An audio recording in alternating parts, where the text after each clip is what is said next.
Oi, turma.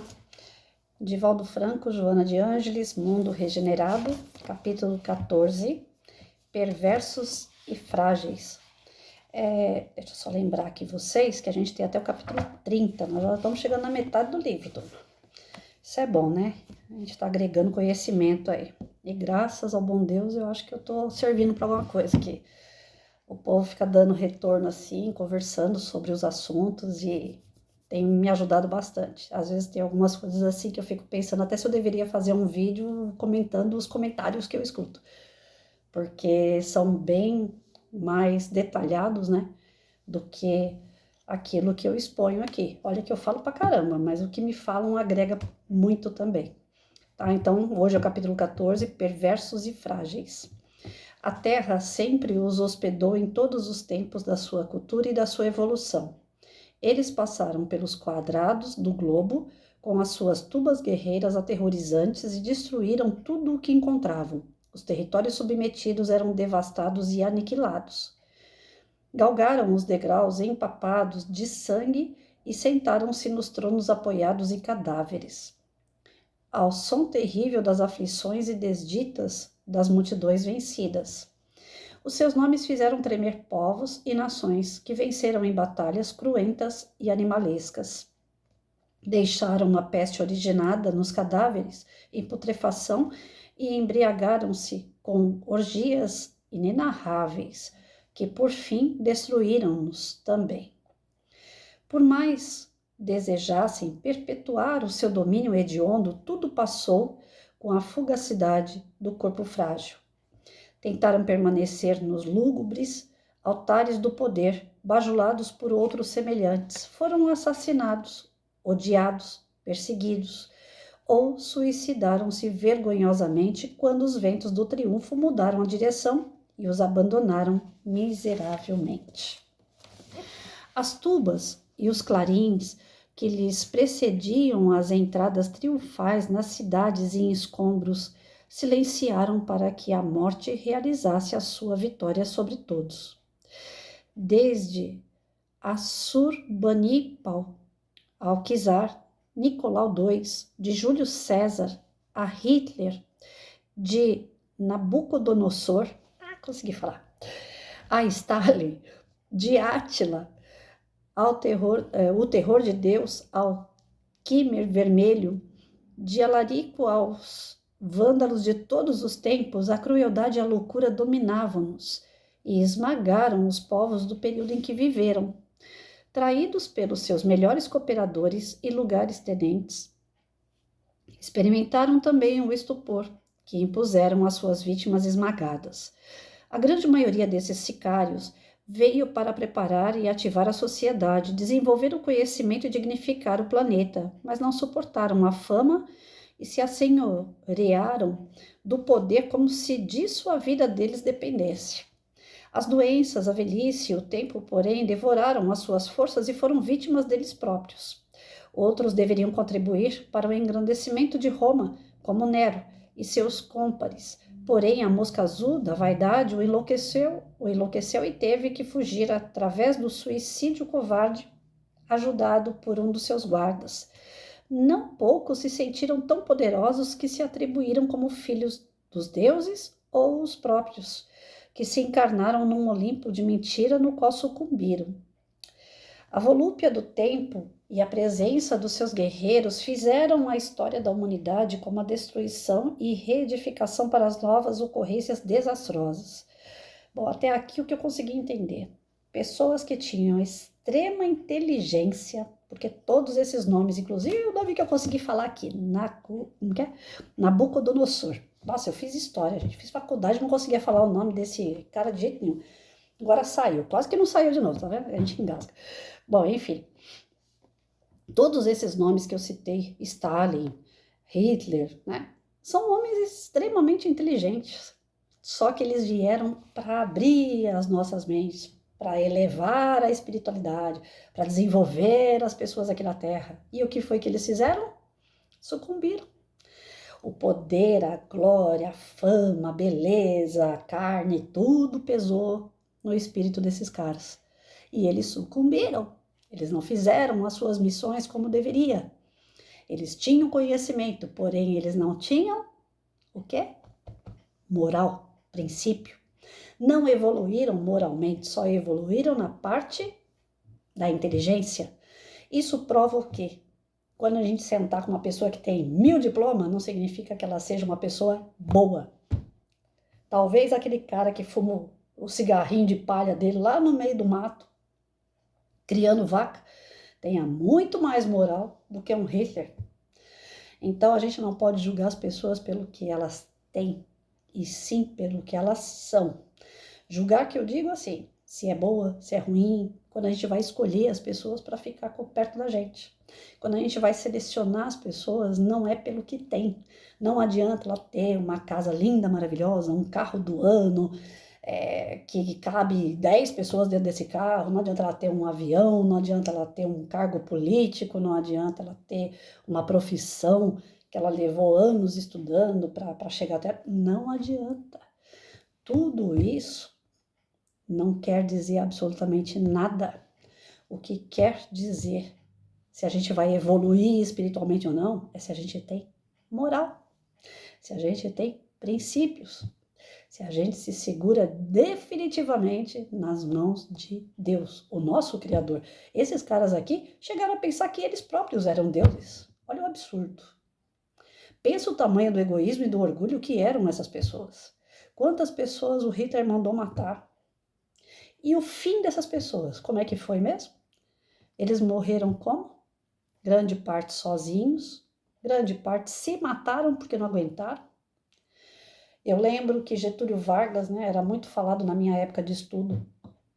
Era um cara extremamente inteligente, fez o Brasil dar uma alavancada na parte econômica, política, porém, a moral de Getúlio Vargas era zero, né? Da mesma forma que a gente crucifica Hitler por ter matado tantas pessoas em campo de concentração, aqui no Brasil não era muito diferente através de Getúlio Vargas. Essa parte de Getúlio Vargas, a história frisa demais, porque a gente tem medo de que a história se repita. E aí confundem Getúlio Vargas com ditadura no Brasil, militares no Brasil. Uma coisa não tem nada a ver com a outra.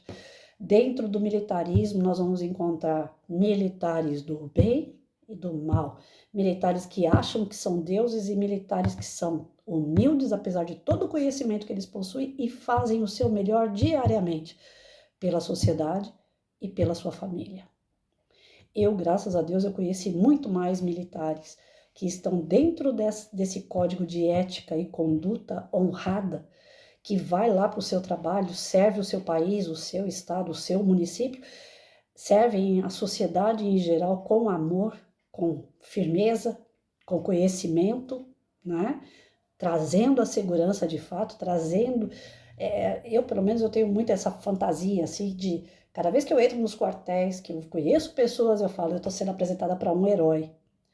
Por mais que o cara fale, não, eu não sou nada. Eu conheço comandantes, eu conheço major, eu conheço tenente, eu conheço soldado, que os caras falam, eu não sou nada. Eu estou aqui só cumprindo meu papel. A humildade deles chegam a tanto que eles falam, não sou nada. Como que não é nada? Se o cara se coloca para poder me defender, ele coloca a vida dele em risco. E muitas vezes esses caras não sabem nem quem eu sou, não é? Então, assim, quando realmente a pessoa não se deixa levar, porque ela se acha um Deus, porque ela se acha poderosa, ela cumpre melhor o papel dela, na humildade, dentro de um processo de caridade e evolução espiritual muito grande. Porque além dela fazer pelo outro, ela exemplifica para que o outro caminhe como ela. Quantos alunos eu não salvei? Eu salvei não, eu levei para ser salvo dentro de quartel. Quantos policiais não serviram de grande referência na vida dos meus pequenos, que já estavam perdidos aos 8, 9 anos para criminalidade. Aí olha para aquele polícia e fala, eu quero ser igual. Se ele vai ser ou não vai, esse não era meu objetivo. Mas uma coisa eu tenho certeza, a partir do momento que meu aluno falar, eu quero ser polícia, eu tenho certeza que ladrão ele não quer ser. Então eu trabalhei muito com a polícia militar dentro da minha sala de aula por mais de 15 anos. Começou com o PROERD, que era um programa que já vem da polícia em parceria com a educação, depois vem a GCM, que também trabalhava um projeto parecido com o Proerd. E depois eu fiquei viúva e meu marido, antes de partir, ele falou: Patrícia, lá no Comando Geral da Polícia Militar tem o roteiro cultural da Polícia Militar. Eu falei: mas o que é isso? Eu nunca ouvi falar. Aí eu entrei lá no roteiro. Eu fui hiper bem aceita, bem recebida. E todos os lugares onde eu era muito bem recebida. E aquele respeito. Porque eles, de fato, entendem o que é um professor. Não é ficar falando que professor passa fome, que professor pega 10 ônibus, que não dorme, que corrige prova. Não. Eles não têm dó de professor. Eles têm respeito. Então, o professor está dentro da sala de aula para ensinar o que é bom. Então, eles tinham respeito por mim. Nós trabalhamos por muitos anos dentro do respeito. Eu nunca vi policial nenhum falar para mim assim: ai, coitada de você. Eu odeio essa palavra, porque professor não é coitado. A gente escolheu aquilo que a gente queria. Então, aquele professor que se diz coitado, que ninguém vê ele, que ninguém dá dinheiro para ele, que ele ganha uma miséria. Ah, meu, ele não é professor. Não é que a gente tem que viver trabalhando de amor. Ninguém vai colocar na panela amor para comer. Mas a partir do momento que você fez os seus estudos, você sabia quanto que você ia ganhar. Então não tem professor que fale: ah, eu fui enganado. Não tem policial que diga que foi enganado. Cada um de nós traçamos os nossos projetos profissionais sabendo muito bem o que a gente ia enfrentar. O policial não pode falar: ah, eu sou um coitado porque eu enfrento bandido toda hora, porque ele já sabia que isso ia acontecer. Então, quando a gente pega para trabalhar com pessoas de boa índole, de caráter, honrado, que honra de verdade a sua mãe, a sua família, que honra a sua esposa, o seu esposo, que honra seus filhos, que a pessoa entra na farda ou entra num avental dentro de uma escola para trabalhar, ou qualquer outra profissão que seja, a pessoa entra lá com zelo pelo que ela está fazendo. Em primeiro lugar, por ela. É tão bom você chegar em qualquer lugar como eu chego e as pessoas não me chamam pelo nome. Dificilmente alguém fala: oi, Patrícia. Geralmente as pessoas falam: oi, professora Patrícia. É tão gostoso isso, e não é pelo ego, não é para me sentir uma deusa, é porque eu sei que tem um respeito. Eu fiz um bom trabalho, não fui lá grande professor, mas fiz um bom trabalho. Então é tão gratificante você chegar na tua casa, deitar e dormir e falar: eu tentei fazer o máximo, senhor, se eu não fiz, desculpa. Agora, duro é aquelas pessoas que falam: ai, me matei o dia inteiro, ah, não sei o quê, porque não, fulano não merece, porque não sei quem não merece, porque ninguém é grato. Ah, para. Então, esses caras, eles tinham isso. Eles tinham um orgulho, um egoísmo, eles são, para nós, o maior exemplo de orgulho e egoísmo que já passou aqui na Terra. Porque eram deuses, né?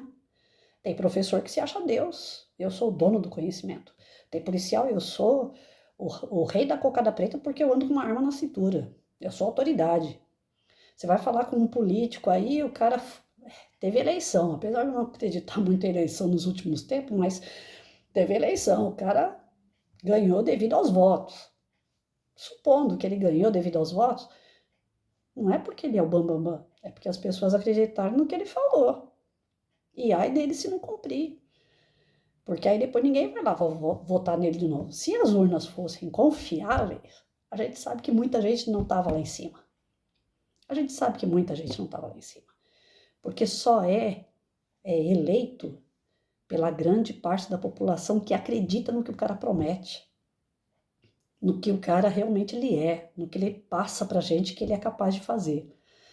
Então, gente, tomem cuidado com esses deuses, porque do mesmo jeito que desde que o mundo é mundo teve esses homens deuses, tem até hoje aqueles que se dizem deuses. E tem muito pai de família, tem muita mãe de família, tem muita mulher, né? Eu venho falando muito isso para vocês, essas mulheres estão saindo, se despidam na rua, elas se acham deusas. Elas vão acabar como? Não é inteligência, não é corpo. Essas coisas não vão levar você a lugar nenhum. Isso daí são testes. E se você não souber usar na dosagem certa, você tem um final triste como esses que eu acabei de ler. Os poderosos que não têm poder nenhum quando chega na hora de partir. Tá certo?